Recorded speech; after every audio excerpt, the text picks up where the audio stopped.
Hello everyone, KV here, and welcome back to my year in review. I have once again with me my good friend Powerman. Hello, everyone. And today's game we're going to be discussing is a game that apparently everyone doesn't like. For some reason.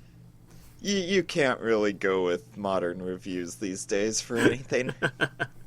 Although I've seen, really bad things as, people, just taking the Amiibo and, melting them in a microwave because they hate the game so much or something, and it's just kind of I don't know what you were expecting, guys.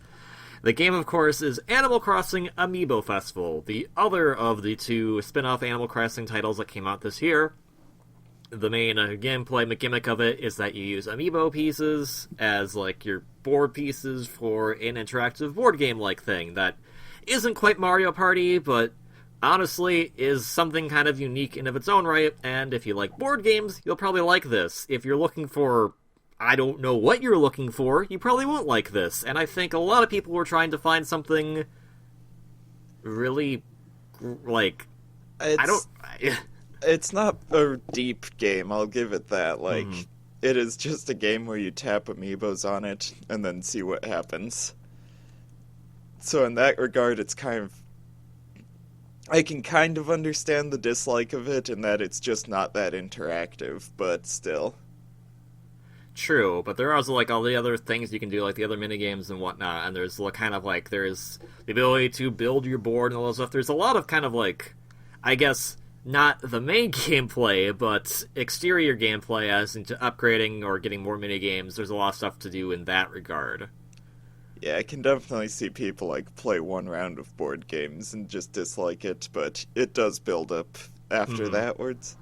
And I don't think, because we've been playing it kind of on and off, and we haven't really had a terrible time, but we've also been just kind of, whatever. And I think that's kind of the mindset you have to kind of go into this game, is you can't really be, expecting the next great Animal Crossing game, because you kind of knew it wasn't going to be that. You knew it was just going to be a board game. So if you kind of just lower your expectations or just kind of have fun with it, it shouldn't be that big of a... It should be a fun game, I feel. And I personally, I understand some of the dislike. I kind of feel like that's more on the people playing it, the people who are playing it, their fault, more than the game, because it feels like, what did you expect? It's a board game. What do you think you were getting into?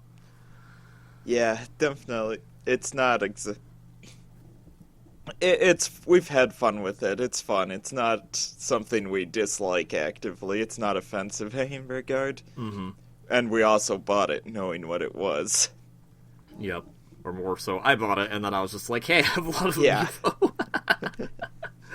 And I guess that is kind of the fun thing about it, is that if you think about a lot of, Wii title games back from, the Wii era, when you think of a lot of games that were catered more to the casual crowd, and I know that's a big no-no or whatever with some people, but it is a kind of a nice game that you could probably just pick up and play with a bunch of family members that you don't usually play video games with, because usually there's too much depth to it. So this is a very simple game that's easy to understand for anybody, so you can kind of have anyone kind of come and play it. Yeah, it definitely works as a family game in that no one's going to have a hard time playing the game. Mm-hmm. And then, of course, the main game of the Amiibo Festival is this board game, and basically you choose a month out of the year, and it actually picks, real months of the year. So currently in 2015, it actually picked all the months of 2015 with the exact calendar dates. And you play till the end of a month, or however long you want to play for, because you can put a time limit on it as well. And every month has kind of its own unique events going on with it sometimes, and every month also has generic events that happen, sometimes random, sometimes sets, and it's sometimes kind of Katie shows up 3 times in a row. We're just like, Katie, no, go away. We want Katrina because we want to get our stands.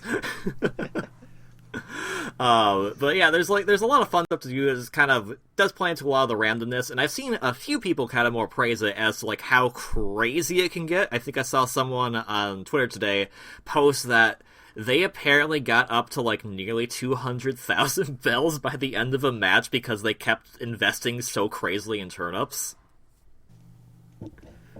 Oh yeah, that's the one point. This game does have interaction in the turnips, and that's a really fun part of it. And in the other events, yeah, if you land on the events, getting the different cards and whatnot to kind of use. Yeah. The one thing I will say is that Christmas was a disappointment this year. True. That was a disappointment. That was kind of just like, oh, everyone gets stuff. Every event generally has every month, as he says, is a different board for the board game. Well, not a different board, but a different series of events. And December, we were so excited to see what they had for Christmas. And all it was everyone gets 10 points. This doesn't change the game at all.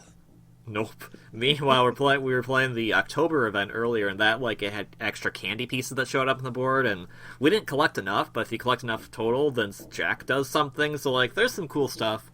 I know I played the November board as well, and 2 days are set to the Harvest Festival, and so the goal of those 2 days is to find all the ingredients for the festival. And if you find the more rare ingredients, you get more points. So that's always nice.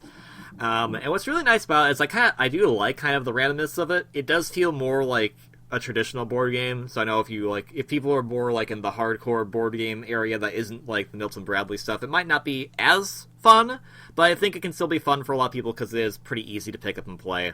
And a lot of the interaction stuff does come from the turnips or some of the cards you can get from people. And I think what's most interesting for me, at least, is so far what I've been experiencing with it is the Amiibo interaction, which I think is actually really good because you have the actual Amiibo figures themselves, but the game also works with the Animal Crossing Amiibo cards. And what's really cool about this is that on the board itself starts out pretty generic, but you can customize it. And that's what makes it really interesting, because you can then bring in the Amiibo cards, should you've been playing Happy Home Designer, and save the house design of your Happy Home Designer house, and then bring it into Amiibo Festival, and now it's on your board. And as you play some more matches or get some more happiness tickets, which you get through just playing the board or playing some of the minigames in the plaza area, you can upgrade your board to have more little different areas and have new pathways. So that kind of changes up the game. So it's a game that if you play a lot, you'll actually get a lot more into it. Yeah, the experience expands over time, and if you have Amiibo cards, you can put their house in there and use them as dice cards and all that. Oh yeah, because if you have them in there, then they're set to usually roll a certain type of number, so if you scan their card as opposed to just rolling the dice, you can actually get a possible, if you want exactly a 4, you have a higher chance of getting a 4 with the cards, so pretty good interaction there with the Amiibo. So in case you were wondering what that dice in the corner was, like we were for a while. Yeah. And then there are some other mini games that are across that aren't just the main board game. I guess my only dislike for me personally is I would have wished that those mini games could have been incorporated into the board game. That would have been kind of more interesting to use those mini games as extra things that could happen as events or something like that. But the mini games themselves, for the most part, they're pretty fun. Some of them are kind of a little odd, like the Animal Crossing quiz, where you just kind of need to know everything about Animal Crossing. Animal Crossing quiz has to be one of my favorites, just because, you don't have to know that much about it. Sometimes it'll give you stuff that's just what does this even have to do with Animal Crossing? It has to do with one of the fish. But I think, for the most part, the most liked game is the Island Escape minigame, which has a ton of levels and is just very strategic and really fun. Yeah, my only disappointment with that is that it's not officially multiplayer. No, not officially. You just kind of... You have 3 people and you put on the island and they have to explore it. And you could hand the cards out to other people, but it doesn't change much. No, that's the only unfortunate part. But it's still good to kind of strategize and all that. And I think...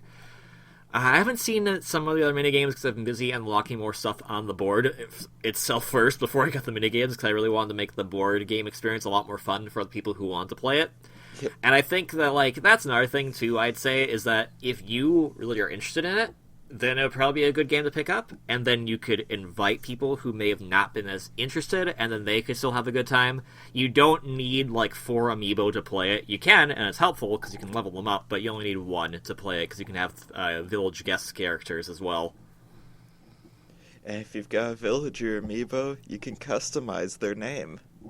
Oh, yeah. That is the weirdest use of Amiibo. It also gives you that gold statue, just like it gives you in Happy Home Designer. Yep.